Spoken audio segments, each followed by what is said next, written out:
So, we saw the quantization relation last time. We have to quantize this momentum operator. Momentum in classical mechanics is a dynamical variable, and in quantum mechanics it is an operator. So, we begin with the momentum scalar, which is this p mu, which we found is equal to m square c square, and now we know what mass we are talking about, and you will recognize the importance of defining mass carefully, because you cannot define a relativistic mass separately, since mass and energy are equivalent. The interpretation of mass, its usage in the relativistic equation is of importance. It is at the very heart of relativistic quantum mechanics. We did this in our previous class, and that is a mass which goes in over here, and we see that this scalar p mu is an invariant quantity, because it is equal to the square of m and the square of c, and this m is as much invariant, it is as much a scalar as c is. Okay, it has to be the same in every frame of reference. If it was the other mass, it would not be.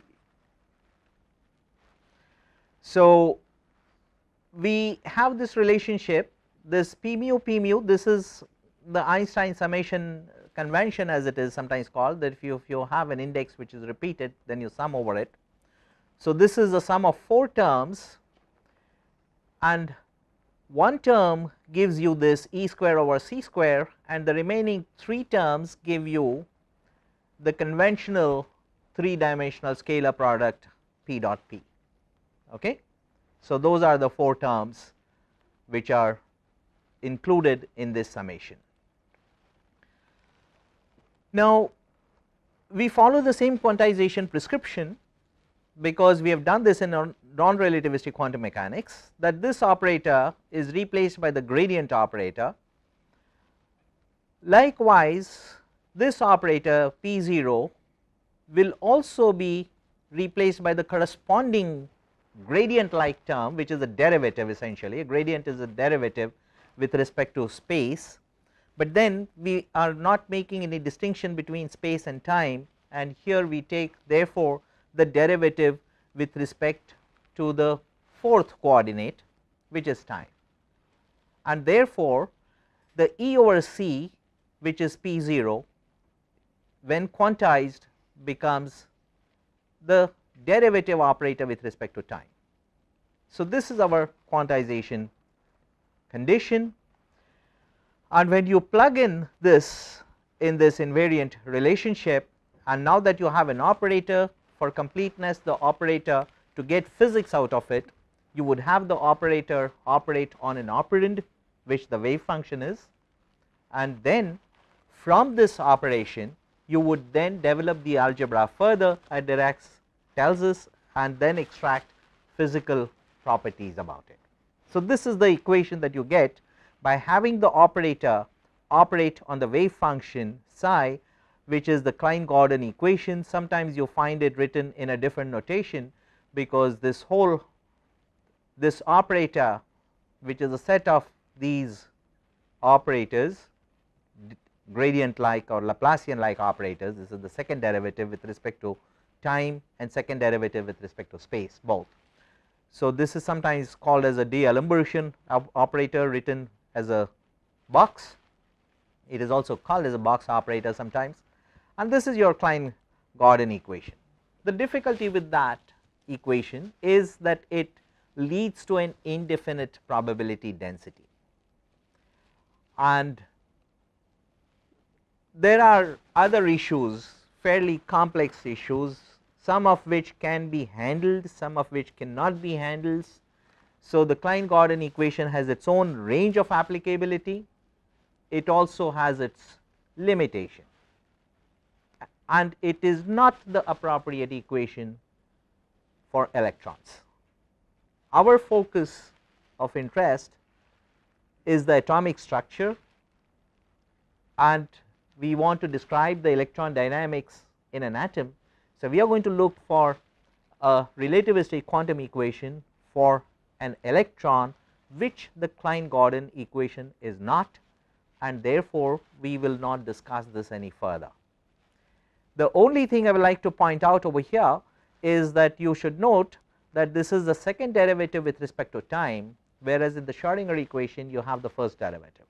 So, you would like to look for an equation which was one of the motivations to look for an alternative equation. That was not the only equation, but again I am not going to be able to trace the historical development of the Dirac equation, because that will take me off the target, and that is not my intention, but those of you who are interested will find it very interesting to read some of the developments in relativistic quantum mechanics. So, you are going to look for an equation which involves the first derivative with respect to time, and this has been achieved in Dirac's equation in two excellent papers in Proceedings of the Royal Society of London in 1928, and there are excellent sources for Dirac's work, including his book, and this is the fundamental relation which is at the very foundation of atomic structure and atomic processes, in which we are really interested. So, we know that p mu, this scalar is Lorentz invariant. This is a fundamental requirement of any relativistic theory, because we are branching out from Galilean relativity. So, we have to look for a relationship which has the dynamical variables which can be quantized. So, it has to have the momentum operator. So, this is obviously the correct relationship to begin with.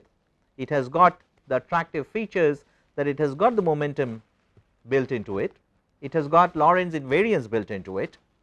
We are interested in quantizing it, but we are also interested in looking for an operator which involves the first derivative with respect to time, whereas p mu as we saw in the Klein-Gordon equation obviously has the second derivative with respect to time. So, can we play with this relationship a little bit, so that we can look for how to extract the first derivative term rather than the second derivative, which is manifest over there. So, these are the quantization conditions which we will continue to use, but we are going to look for a relationship which will have the first derivative in time rather than the second derivative, which is manifest. So, what you can see is, if you look at this relation, the p mu the scalar expanded is p0 square minus p dot p minus m square c square. So, this is our fundamental relation, and if you now take a special case in which this term is 0, if the 3 momentum, the traditional 3 momentum, okay, the 3-dimensional momentum that we normally use even in non-relativistic mechanics, if this momentum is 0, then you get only p0 square minus m square c square equal to 0, and this is like a square minus b square equal to 0. So, you can factorize it as a plus b and a minus b, right. So, p0 plus mc into p0 minus mc equal to 0, you can factorize it, and this relation is valid either when p0 plus mc is equal to 0 or when p0 minus mc is equal to 0, or both. And now you have p0, if you peel out one of these factors and set p0 plus mc equal to 0 or p0 minus mc equal to 0, then you get p0 alone and not the quadratic momentum, right. The 0th component of momentum is now no longer quadratic, and you get the first derivative with respect to time. So, your requirement of finding a first order time derivative equation is satisfied.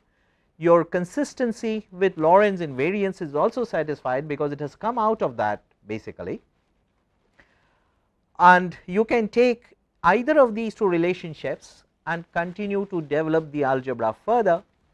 Okay, you can take either p0 plus mc equal to 0 or p0 minus mc equal to 0, you can take either of these, and it turns out that it really does not matter which one you take, because you are led to the same physics no matter which you take, but that is a matter of detail. And essentially what we find is that this factorization is possible, and we then ask that is factorization possible when p is not equal to 0, because we know that we cannot be dealing with special cases. If you do the algebra only with special cases, then you can apply it only to special cases, and that will limit our range. So, we are looking for a relationship in which you have a similar kind of factor, but now it cannot be based on assuming that this 3 vector scalar product p dot p is equal to 0. Now, that is a tough one, yeah, that is a tough one, and that is where you need somebody with the intuition and intellect of Dirac. Okay. So, what Dirac did is to explore a factorization of this kind. Explore, try it out, set this quantity on the left hand side equal to a product of 2 factors, and you know that it cannot be easily factorized. So, you insert some unknowns, and you insert a beta over here and a gamma over here, and then you ask, is such a factorization possible? Because if it turns out to be possible, then you can peel out one of these factors and set it equal to 0, and you will get the del by del t term. So, there is some motivation for it, so there is some hope, but then there is the query as to what will make such a factorization possible. Will some very peculiar properties of beta and gamma, which are the unknowns over here, will they make such a factorization possible? Maybe, maybe not. And inspired by the hope that it will be possible, you then demand what properties of beta and gamma will enable such a factorization, and then you include that in your condition. Okay. So, this is what you are going to look for, which is to explore the possibility of factorization of this term and ask the question, what properties of beta and gamma will enable this. Notice that beta kappa p kappa is actually a summation over kappa. So, there are 4 terms over there. Kappa goes from 0, 1, 2, 3, that is the Einstein summation convention. Likewise, you have 4 terms over here. This is gamma lambda p lambda. So, lambda takes 4 values 0, 1, 2 and 3, and between these 4 terms and these 4 terms there are 8 unknowns which are to be determined. That is a part of your exploration process. So, you ask, is such a factorization possible, and then you just expand these products.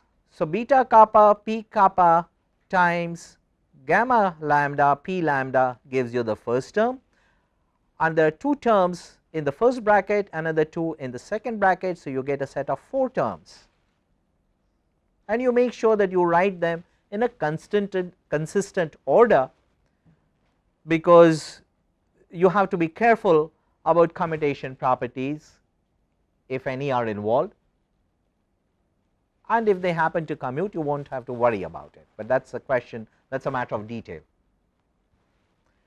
So, you get these 4 terms. So, these are the 4 terms 1, 2, 3 and 4, and you find that this m square c square minus m square c square is common to both the left side and the right side. So, you can cancel it, that makes life easy, and you are left with fewer terms, right. And since lambda is summed over, it is a dummy index, and instead of lambda you could use kappa as well, it is a dummy index, right.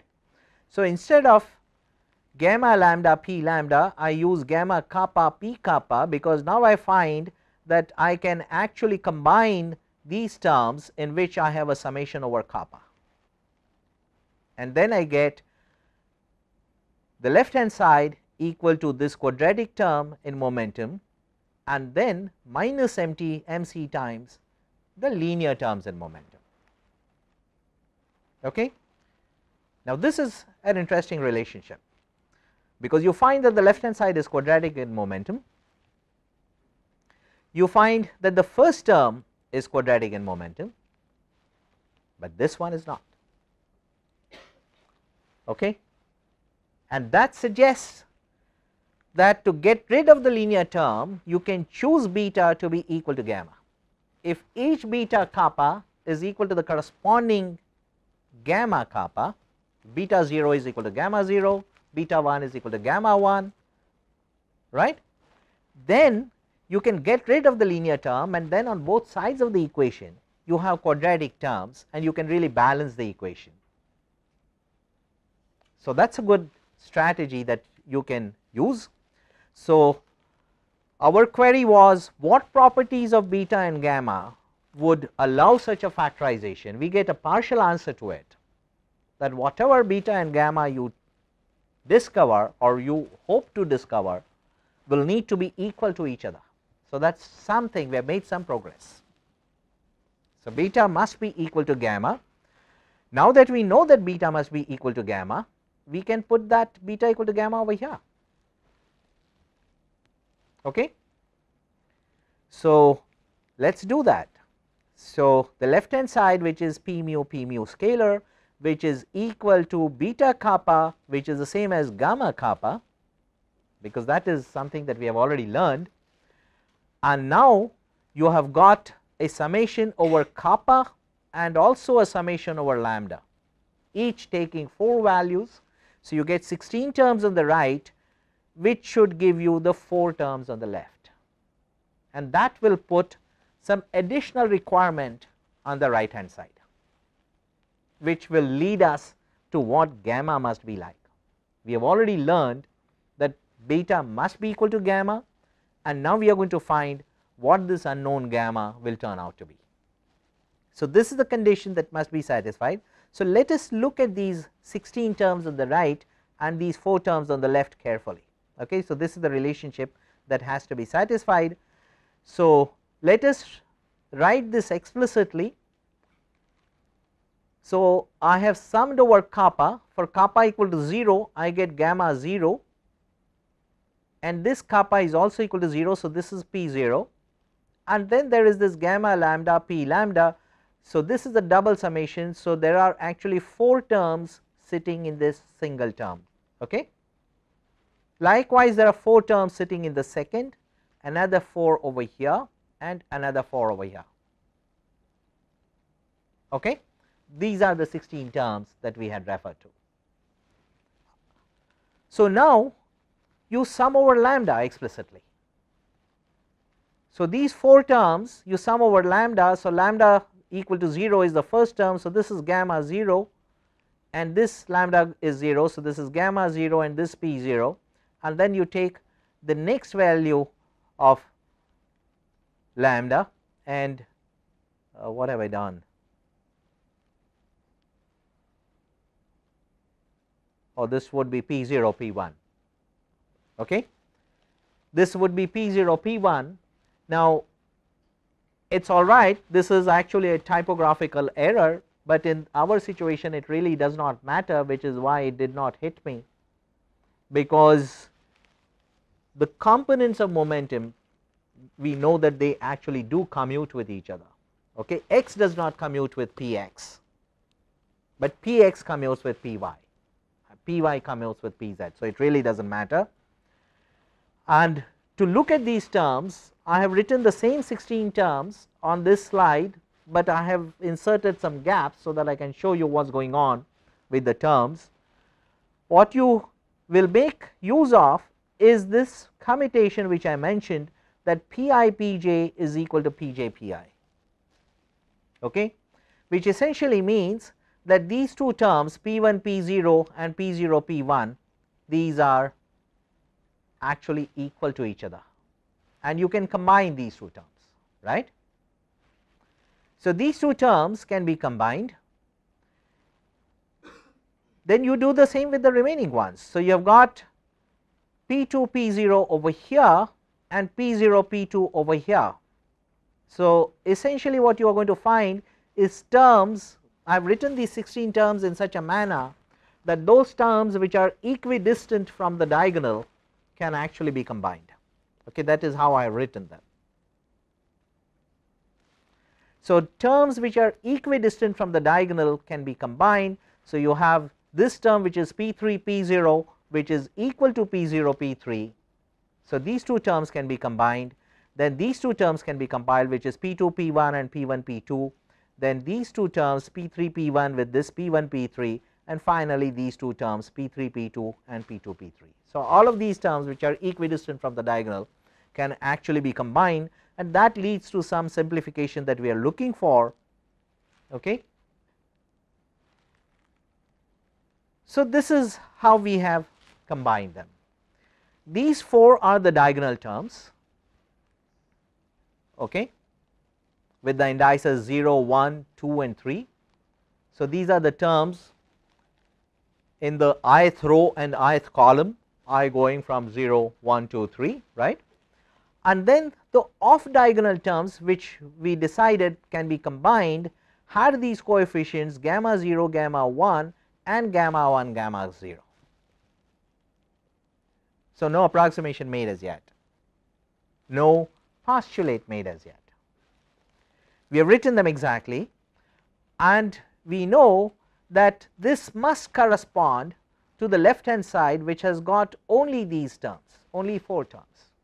So, now what is it that we can demand on gamma, so that the 16 terms on the right hand side will give you the 4 terms on the left? Can you make some demand on gamma?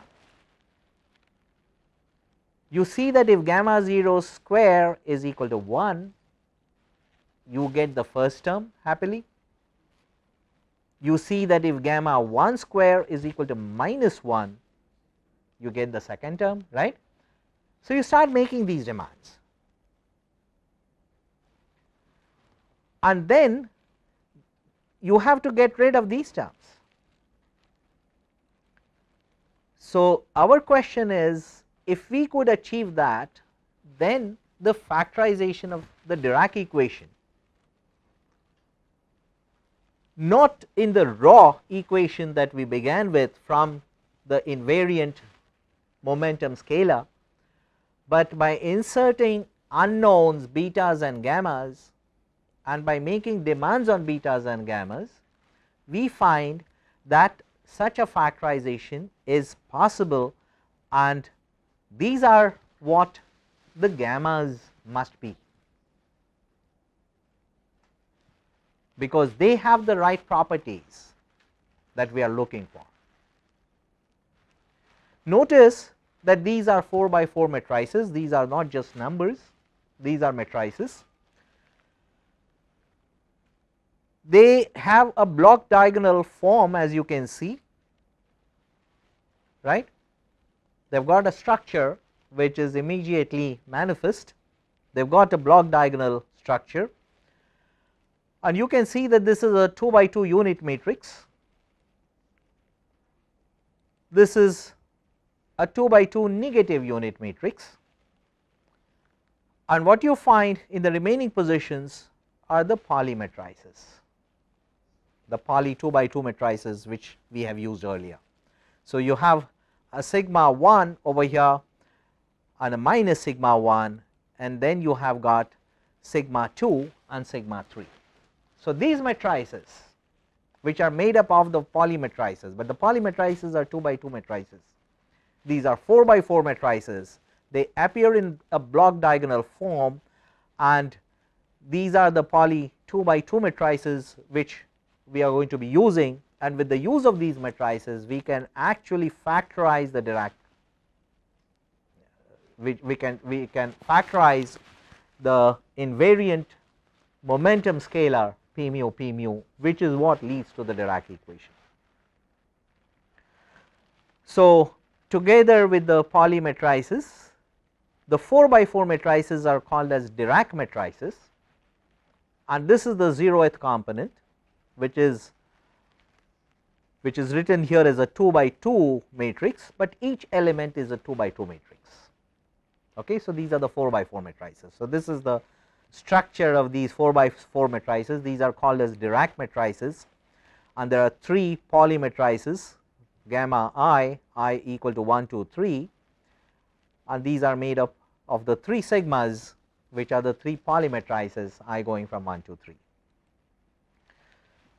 So we have in fact found that factorization of the 4 momentum scalar product is possible, and it is possible by demanding that the gammas are 4 by 4 matrices. Okay? Now this is wonderful, because now you can peel out one of these factors, and again it does not matter which factor you peel out, you can take either this or that. There are 2 of these factors, and either one of them must be 0 or both of them could be 0, but you can take any one. This is the one that one normally takes, and it does not matter which one you take. This is the one that you take, gamma kappa p kappa minus mc, this is the factor equal to 0, and this is a summation over kappa going from 0, 1, 2 and 3. So there are 4 terms in this summation. The momentum is quantized. There are 4 momentum operators. The 0th component gives you the time derivative, the remaining 3 components give you the space derivatives, and you quantize this and keep track of the indices, which is a superscript, which is a subscript, which is contravariant, which is covariant. You can lower the indices and make sure that the operators are written in a consistent fashion, and then you have got an operator relation, because this momentum is now replaced by the operator, which is the derivative operator, and this derivative operator, this is just a matter of notation, del kappa is derivative with respect to x superscript kappa. Okay, so just use the covariant and contravariant indices carefully, and this operator, as we know from non-relativistic quantum mechanics as well, would operate on an operand which is what our wave function would be, and the resulting equation would be the quantum relativistic equation of motion. Okay. The operator here, however, is now a 4 by 4 operator. It has got an operator structure, it also has a matrix structure, and that demands that the wave function over here must have 4 components. Okay. Now this equation can be solved for a few problems exactly. For other problems you have to make certain approximations. Our interest will be in the hydrogen atom for the Coulomb field, for which exact solution is possible, and we will discuss that. This is sometimes referred to as the Feynman's notation. This gamma kappa p kappa is written as a p slash. So this is sometimes called as a slash notation or Feynman notation, but this is just a matter of notation. Basically this is what it is. Whenever you see a p slash, you should recognize that it is gamma kappa p kappa, and it is a set of 4 terms which are summed over. Okay. So this is your Dirac equation. Now you can recognize these gammas to be the 4 by 4 matrices. So this is gamma 0 p 0, this is gamma 1 p 1. Look at the matrix structure. So you can simplify some of these things by just doing matrix algebra, and you will find that this p 0 will come here, here, here and here. So you can write this relationship in a matrix form as well. Okay. So this is just a matter of writing it in different forms that you might find in different books. But essentially what we have got is a relativistic quantum equation in which you have got first order time derivative operator, which is nice because it has got something similar to the Schrodinger equation, but then you also have the first derivative operators with respect to space, but that is okay. Let us see what it leads us to. Okay. But we should certainly make a note of it. So, this is what we have got. You can now you are dealing with very simple matrices. You can use the Pauli matrices, their properties are well known. You have done some algebra and manipulations with these matrices. So, you can easily figure out that alpha is beta inverse gamma, and you can write this in a representation which is called as a Pauli representation, in which you use two operators beta and alpha. Alpha is defined as beta inverse gamma, where gamma is made up of these Pauli matrices, okay, and this is your alpha matrix. So, alpha is equal to 0 sigma sigma 0. This is a 4 by 4 matrix. Each element is made up of the Pauli matrices, which are 2 by 2. So, in the Pauli representation, instead of the 4 gammas, you use 1 beta and 3 alphas, okay, but this is just a matter of renaming them. There is no new physics, there is no new mathematics, it is just a new nomenclature, and that is the one which is commonly seen in a lot of literature. The 2 by 2 matrices, the Pauli operators operate in the Pauli space, the 4 by 4 Dirac operators in what is sometimes referred to as the Dirac space. You can see that the Pauli space is a subspace of the Dirac space. You can do a lot of very interesting mathematics with the Dirac matrices, and this is a good exercise, although I will not spend much time discussing the mathematics of the Dirac matrices, but these properties can be very easily verified, and I will not spend any time on it because we will not be using some of these relationships directly in our development of the subject.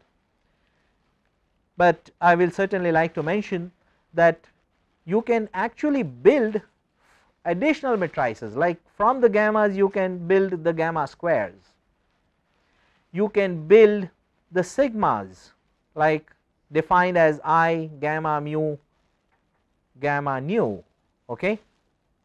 You can build these additional matrices. Not all of them will be linearly independent, but 16 linearly independent matrices can be built, and you can classify them in different structures. So, you have got only one element of this kind, you have got 4 matrices of this kind with mu going from 0 1 2 3, you get 6 matrices of this kind, you get 1 matrix of this kind and another 4 of this kind. So, you can place them in different sets.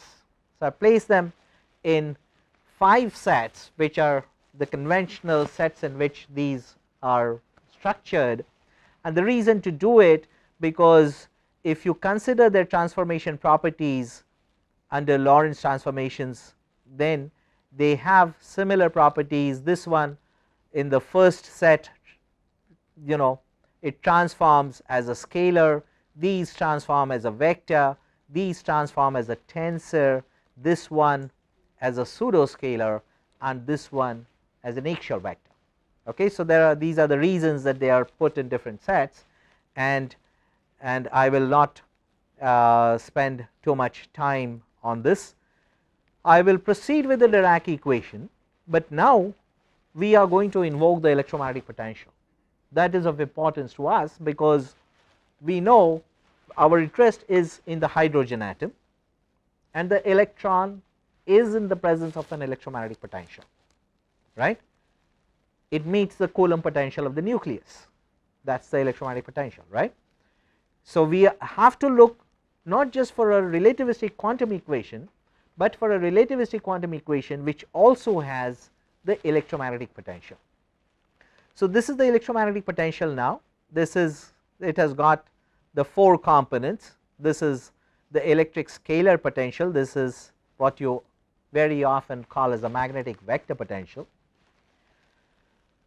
and we make an ansatz for the Lagrangian for the system for the electron in the electromagnetic potential. We make this ansatz that the Lagrangian will be given by this, and this is a point which I am sure has been emphasized a number of times in your introductory quantum mechanics class, that whenever you set up the Hamiltonian, you never write it as t plus v or anything like that. The first thing to do is to set up the Lagrangian for the system, then obtain the Lagrangian is always in terms of position and velocity, right, and then from the Lagrangian you find the momentum, the generalized momentum, right, and once you have it,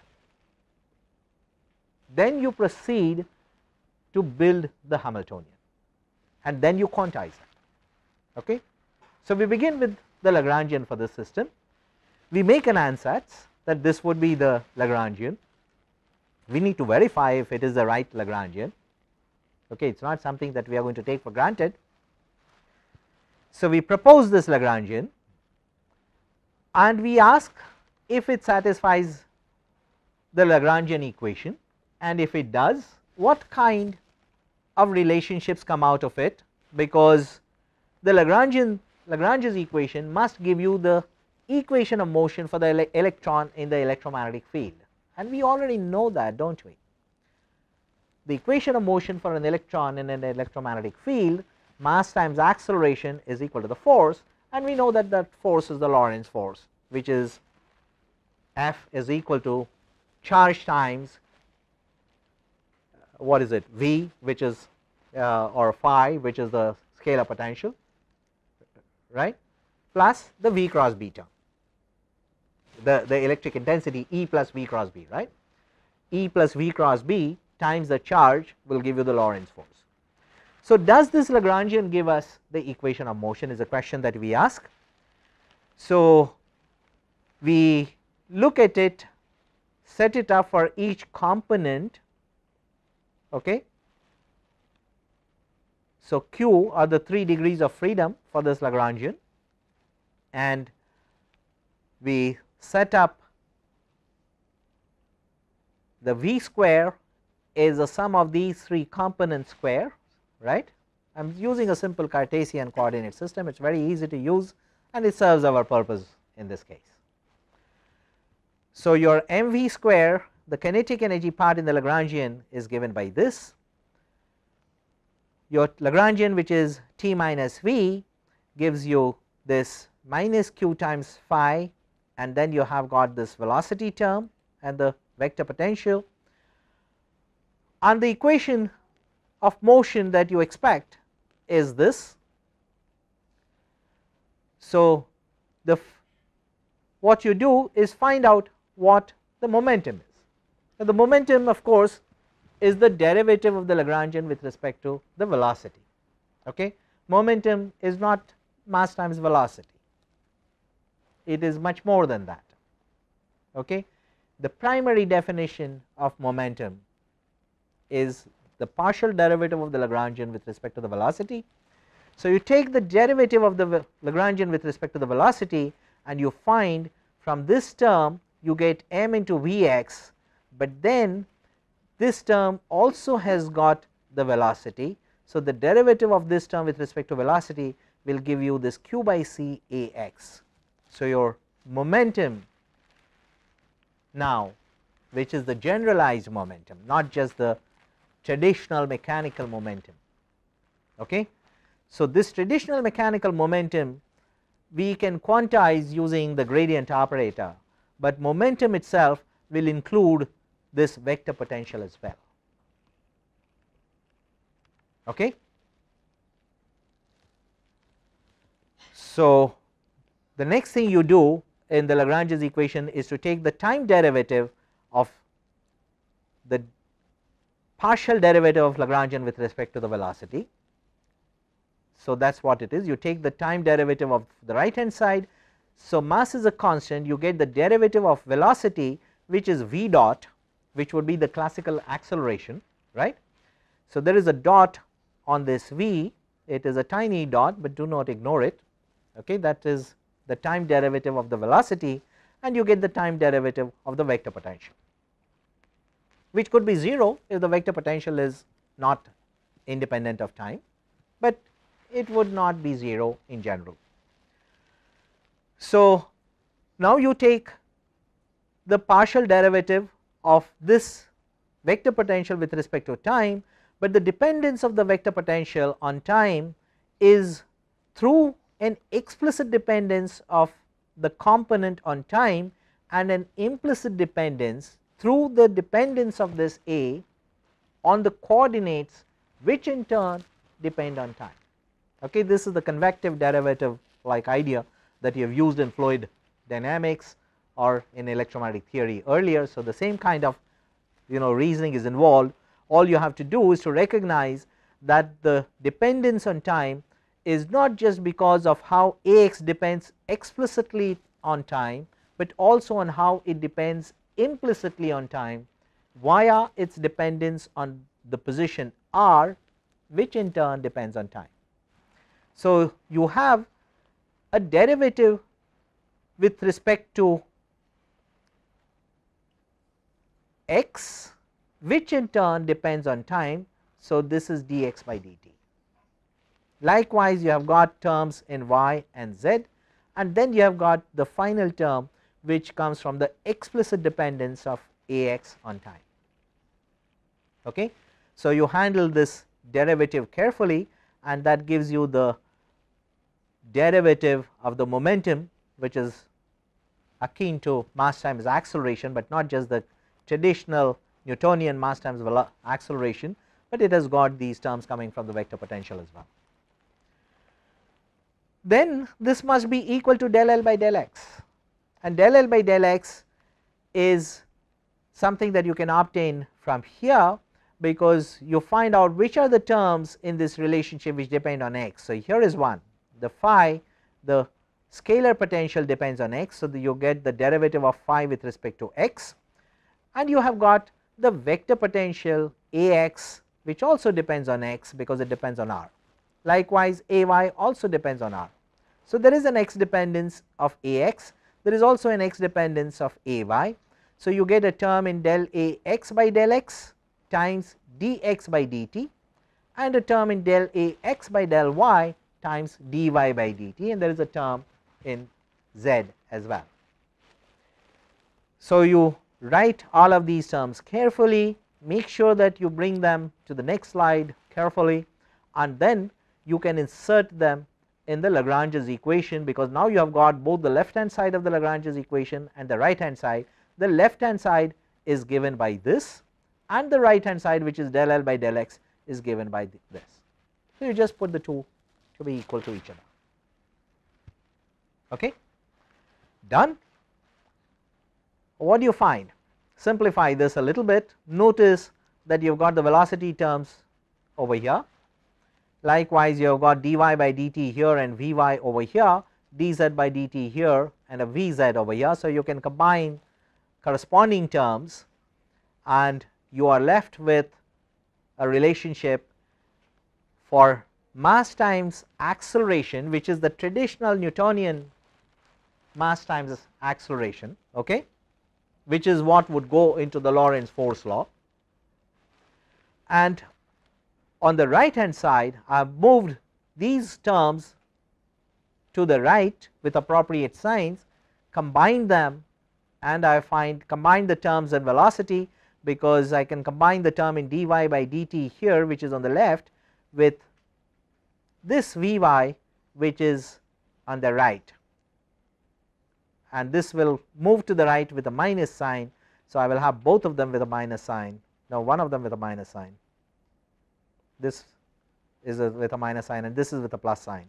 So, I get these terms in which the vy and the vz terms are combined. Okay. Now, let us bring it up, and we will make use of something else which we also know, that the magnetic field is given by the curl of the vector potential, and if you just look for the x component of the velocity cross b term, you find that you have identical terms which we have seen on the previous slide.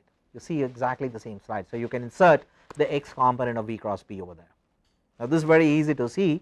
So, I will not work out this determinant for you, and you can see that with the recognition of b being the curl of A, you find that the x component of v cross b is what gives you these terms which you have found in the equation of motion coming from the Lagrange's equation. You insert the corresponding terms. So, this term in the Lagrange's equation is replaced by q over c times v cross b, right. You have seen it for the x component, you have got corresponding terms for the y and z component, and you get exactly what you were looking for, what you were hoping to find, because now you find that the x component of the traditional mass times acceleration, which is the Newtonian force, is equal to q into E plus v cross b, right, and we are using the Gaussian system of units. So, which is why I have got a 1 over c sticking along with the vector potential. Okay. In SI you will not have the 1 over c, but in atomic physics it is more convenient to use the Gaussian system. Okay. So, everything hangs together and you get the Lorentz force relationship, 1 over c times v cross b, which gives us the confidence that the ansatz we made for the Lagrangian is the correct one, and we can use the Lagrangian further. So, let us use this Lagrangian. Now, we know that it is no longer just a postulate, it has led to the correct equation of motion for the electron in the electromagnetic field. So, we will use this Lagrangian, we obtain the momentum which we have done already, and now we are ready to put the charge which is the electron charge, which is minus E. So, this mv plus q over c A becomes mv minus E over c A, and now you quantize this, okay, which is to replace all the momentum operators by the corresponding derivative operators along with the H cross and so on. Okay. So, that is something that you know how to do. Go ahead and quantize it, and what you have is you have the fourth component. You have got the 3 traditional components of momentum, and the fourth component p0 of the generalized momentum for momentum is nothing but this gamma times mc, as you can see, and this is what leads you to the Dirac equation for the charged particle in the electromagnetic field. So, now you no longer have to ignore the electromagnetic field, in fact that is what you are really interested in. So, let us collect all the terms, and this is the 4 by 4 Dirac equation that you get along with the operators.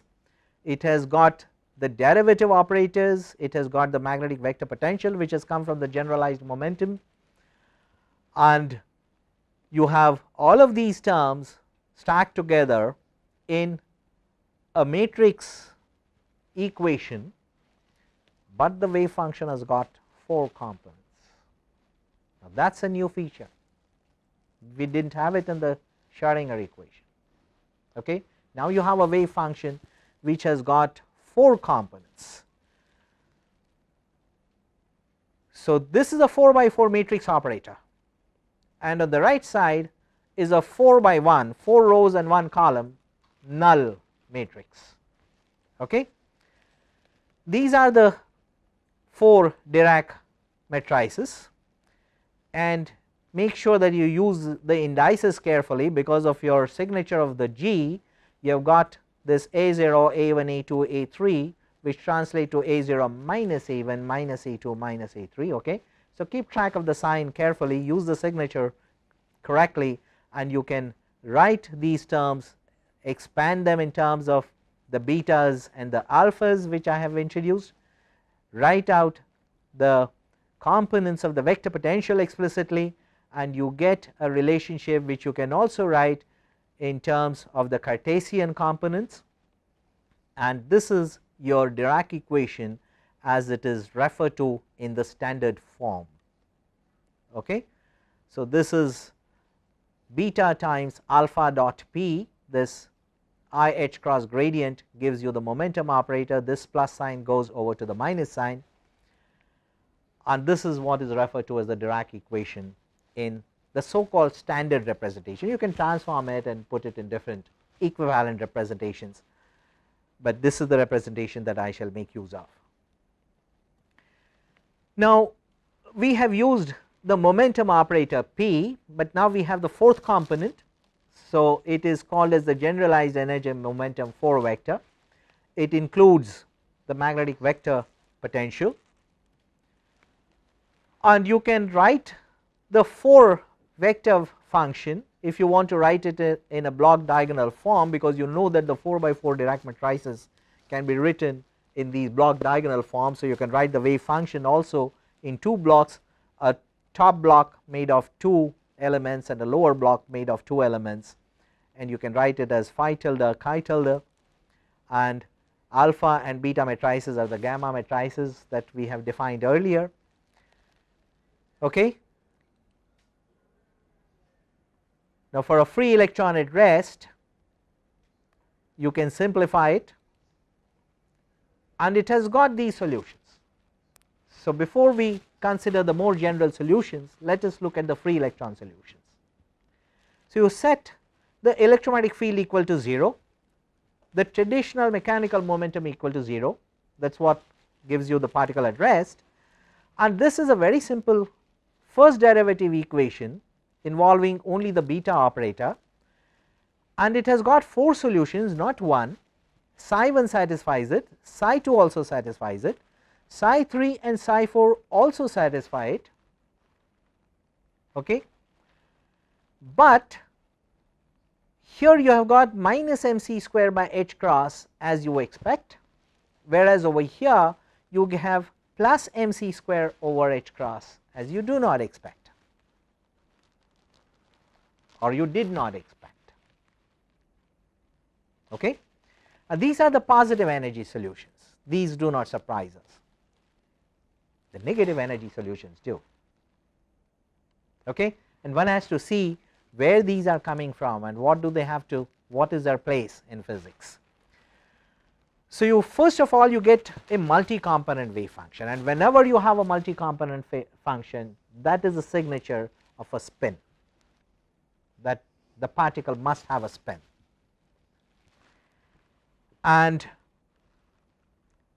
all elementary particles which obey Fermi statistics have 2 components. These are spin half particles, this is the result that you get from quantum field theory. Electron is a fermion, so it is a 2 component particle, but the Dirac equation has given us 4 components, 2 more than what we want, and we cannot avoid them because it came out of whatever we did to get a relativistic quantum equation. Okay. And then these negative energy solutions which cannot be avoided in fact have a real place in physics, and the history of the interpretation of the negative energy particles is a very fascinating one, but that goes beyond our domain of atomic physics. You need to study this in particle physics, but this is what led Dirac to predict the positron, the antiparticle. In fact, his earlier prediction was that these were protons rather than positrons, because antiparticles were not known. Dirac had to postulate them, invent them, and then Carl Anderson actually found them. The origin actually lies in this relationship that we began with, okay, because you have a quadratic energy term which will have 2 roots, one with a plus sign and the other with a minus sign. So, the origins can be traced to that, and these are what give you the antiparticles or antimatter. Now, where is all this antimatter? We see matter as if antimatter does not matter, but it does. It comes out of the Dirac equation. And where is all this antimatter? When I read this question, when I was preparing this slide, I first thought that I will ask this question to Cosmic Raj and ask him where the antimatter is, because he knows the cosmos. He rules the cosmos, but he rules only the cosmos and not the anti-cosmos. So, he is going to tell us to go to the anti-cosmic Raj. But that is a matter of particle physics, and I will not discuss this. These are interesting questions. Now, these are our conclusions, that you have a 4-component function. 2 components is what we need for the electron. The remaining 2 components admit the negative energy solutions. They correspond to the antiparticles, to the positron in the present case. But we need only 2 components, and we need to find a mechanism to reduce our 4-component theory to a 2-component theory. It is not clear that it is possible, but we are going to attempt to do so. There are 2 ways of doing it. One is the Pauli reduction, which I will discuss, and the other, which is the more correct one, more appropriate one, which is also what I will discuss, and the Foldy-Woodizon transformations are very important in this context, and that will take a good bit of our time in the next few classes. Okay, so today I will conclude the class over here. I will be happy to take some questions. So, there are these 2 techniques of reducing the 4-component theory to a 2-component theory, and I will discuss this in the next few classes, next couple of classes. But for now, if there are any questions, I will be happy to take. Otherwise, goodbye for now.